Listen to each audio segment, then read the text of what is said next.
broken through security. Now, if I got caught in here on my own, I'd be taken away by BMW police and probably put in a BMW jail. But thankfully, I'm joined by BMW's chief designer, Chris Bangle. Chris, good to see you. To be honest, you're in BMW jail now. I know, crikey, I can't believe I've been allowed in here. So listen, the M3 Concept at Geneva, the CS at Shanghai, and you've got something under these blue robes that's equally, if not more, exciting. This is our baby we've been working on a long time. Yeah. That takes us into a new field. Basically, we're talking about what is sportiness, what is efficientness, what is dynamic with a BMW interpretation. But at the same time, the basis is, as you can see, something which is a bit higher up off the road, something which has a type of scale presence, which fits with the drivetrain, which is what you would expect from powerful on and off-road capability. And at the same time, as you can tell by the silhouette, it's all about a type of a coupe elegance. What happens when we give it a coupe silhouette? We put you in the car, you sit a little bit lower, your legs a little bit higher, but that's just enough to feel that much better in the car, that much sportier. I'm guessing, though, for a sports car, for a fast car, there's a high point of gravity here, which is obvious to see. Does that mean it's not so fast going around a bend? No. First, excuse me, you're talking BMW here. Yeah. Excuse me. Yeah. Okay.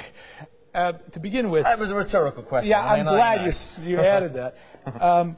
To begin with, when BMW set out to redefine four-wheel driveness, the first thing they did was they lowered the center of gravity. Don't forget, the X5 was the first vehicle that took the whole engine and drivetrain and dropped it down.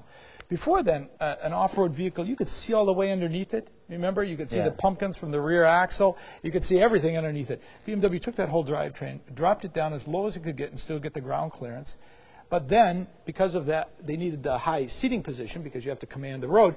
They brought the driver back up again. Here, we're saying, okay, let's take the best from this sports activity world and let's give it that coupe seating position, coupe window frame feel, coupe silhouette, and suddenly we're in a completely different type of sensation when you drive it. That's what's new about this. It's the sensation when you're inside. I might have noticed that it seems quite spacious inside. I mean, if you think about a coupe, for example, I mean, people complain about the interior and space, don't they? They say that they're a bit cramped.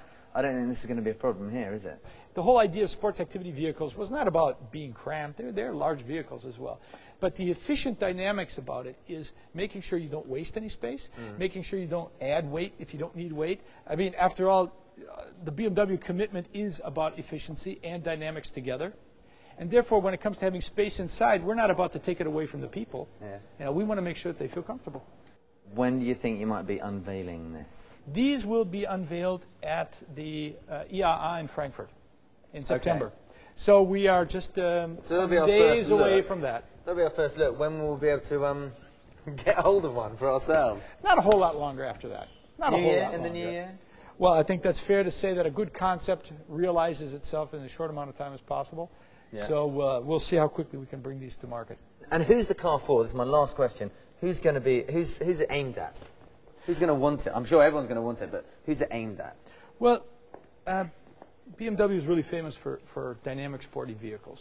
I mean, even when we do a 7 Series, which is a limousine, it is a pretty dynamic sporting vehicle. When we go into something like one of our coupes, then you really know M3, M5, you're all out in that. This is the type of vehicle for those people that wanted that sporty dynamic, but they've always wondered, where's this four-wheel drive usability on this? Where's this sense of sitting a bit higher than the rest on the road? I'm used to that. I've had that in other vehicles now. X5, I mean, think of when we had the X5 HP, suddenly we had this honking vehicle out there that just was completely tear. Now, you've got all that, but in a much more sporting aesthetic to go with it, too. And so I think that's the kind of people who've always really wanted to put those worlds together. That's what crossover's about. It's weird. You know, getting you that best. You're describing me.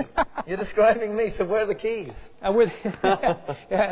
You get to open yours later. But maybe the first. Who knows? Well, you know, who knows? We can live and hope. Chris, I know your time is valuable. I think you've obviously done a fantastic job here. I think I speak for everyone saying that we're all very excited about seeing them for real. So well done you. Thanks. We'll be seeing you in Frankfurt. Yeah. Great.